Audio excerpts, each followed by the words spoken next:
پارہ نمبر 29 میں اللہ رب العزت نے ایک واقعے کو بیان کیا ہے اور واقعہ عشر کے حوالے سے ہے۔ پارہ نمبر 29 سورہ قلم میں یہ اس بات کو نقل کیا ہے کہ ایک باغ تھا بہت بڑا بنی اسرائیل میں، اس کے 3 بیٹے تھے اس باپ کے۔ وہ باپ کیا کرتا، جب اس کا پھل پک جاتا نا تو سب سے پہلے غریبوں کو بلاتا، کہتا اپنا حصہ لے، جو غریب اپنا حصہ لے جاتے، پھر اگلے دن اپنے رشتہ داروں کو، پھر اپنے لیے، پھر منڈی میں، یہ ساری ترتیب سے مال جو ہے وہ تقسیم کرتا۔ ان کا باپ فوت ہو گیا۔ جب باپ فوت ہوا تو بیٹوں نے کہا یہ تو ہم کماتے ہیں، ہماری محنت ہے، ہم پانی دیتے ہیں، دھیان رکھتے ہیں، غریب ہماری کون سی مدد کرتے ہیں، لہٰذا ہم غریب کو نہیں دیں گے، یہ تو ہماری محنت سے ہے۔ انہوں نے یہ ارادہ کیا، اللہ نے کر کے دکھا دیا۔ جب وہ صبح ہوئی نا، تڑکے نکلے، سرگی کے وقت نکلیں گے، سارے غریب سوئے ہوں گے، ہم پھل اتار لیں گے۔ جب وہ صبح تڑکے اپنے باغ میں پہنچے تو دیکھا سارا باغ جل چکا تھا، سیاہ ہو چکا تھا۔ اللہ نے کر کے دکھایا کہ جس مال میں غریب کا حصہ نہیں، اللہ اس مال کو تباہ و برباد کر دیتا ہے۔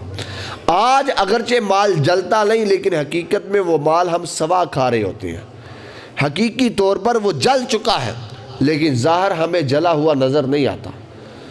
یہاں تک کہ نبی کریم صلی اللہ علیہ وسلم نے فرمایا، یہ قرآن ہے، اس قارون نے کہا یہ مال میں نے کمایا، یہ میرا مال ہے، یہ میں نے اپنی طاقت سے کمایا، یہ میرا ہے۔ جب اس نے یہ کہا تو اللہ رب العزت نے اس کو، اس کے گھر کو، اس کے خزانوں کو، اس کے اونٹ کو، اس کی کنیزوں کو، اس کے غلاموں کو، سب کو زمین میں دنسا دیا۔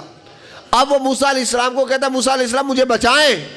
کہا جو اللہ کے ساتھ بغاوت کرتا ہے اور اللہ کے دیے ہوئے مال کو کہتا ہے یہ میرا مال ہے اور یہ میں نے کمایا ہے، میں نے اپنی محنت سے کمایا ہے، اللہ نے مجھے نہیں دیا، پھر اللہ رب العزت ایسے بندے کا انجام ایسا ہی کرتا ہے، اس کے مال کو بھی، اس کو بھی، کیونکہ اس کا مال ہے، اس کے مال پہ بھروسہ ہے، پھر اللہ نے اس کے مال کو بھی زمین میں دنسا دیا، اس کو بھی دنسا دیا۔ کہا جاؤ مال بھی کھاؤ، یہ مال بھی تمہارا ہے، مال کے ساتھ تم بھی زمین میں چلے جاؤ۔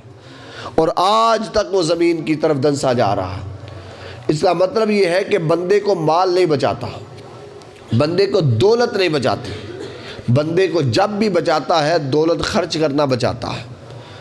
لیکن یہ حقیقت ہے، اللہ کی راہ میں مال دینے سے مال بڑھتا ہے، مال میں طہارت پیدا ہوتی ہے، مال پاک ہوتا ہے۔ اور ایک حدیث میں آتا ہے، نبی کریم صلی اللہ علیہ وسلم نے فرمایا وَآدَاءَ مَرْضَاكُمْ لِلصَّدَقَاتِ۔ آج ہم کوئی بندہ بیمار ہو جائے نا، کسی کا عزیز، ڈاکٹر کو 10 لاکھ بھی دینے پڑے نا دیں گے، یہ صحت مند ہو جائے۔ لیکن اگر 10 روپے کہیں نا مسجد میں دیں، اس کا صدقہ دیں، تو وہ ناگوار گزرتا ہے۔ ڈاکٹر کی فیسیں دینا آسان ہے، اللہ کی راہ میں 100 روپیہ دینا یہ بہت مشکل ہے۔ آج کوئی مہمان آ جائے تو 1.5 لیٹر کی بوتل 150 کی آتی ہے، وہ پلانا آسان ہے، لیکن مسجد میں گرائی کے وقت صرف 50 روپے دینا بہت مشکل ہے۔ یہ ہمارا حال ہو چکا ہے۔ نیکی کی آرزو ہمارے اندر کتنی ہے یہ ہم بخوبی جانتے ہیں۔ اس لیے یہ دنیا کا مال ہے، یہ دنیا میں رہے گا تمہیں نقصان دے گا۔ یہ مال جب تم اللہ کی راہ میں دو گے، یہ مال بھی بڑھے گا، اللہ رب العزت تمہارے مال میں برکت بھی پیدا فرمائے گا۔ حدیث میں آتا ہے وَآدَاءَ مَرْضَاكُمْ لِلصَّدَقَاتِ، اپنے مریضوں کا علاج اللہ کی راہ میں صدقات دے کر کیا کرو۔ تمہارے مریض اگر ڈاکٹر کی دعائی سے ٹھیک نہیں ہو رہے، صدقہ دو، اللہ تمہارے مریض کو صحت یابی عطا فرمائے گا۔ لیکن اس بات پر ہمیں یقین نہیں، کیونکہ ہمیں دعائی نہیں ملتی، ظاہری ہمیں کوئی چیز نہیں ملتی۔ اس لیے اللہ کی باتوں پہ بھروسہ کرنا یہ ایمان والوں کی علامت ہے۔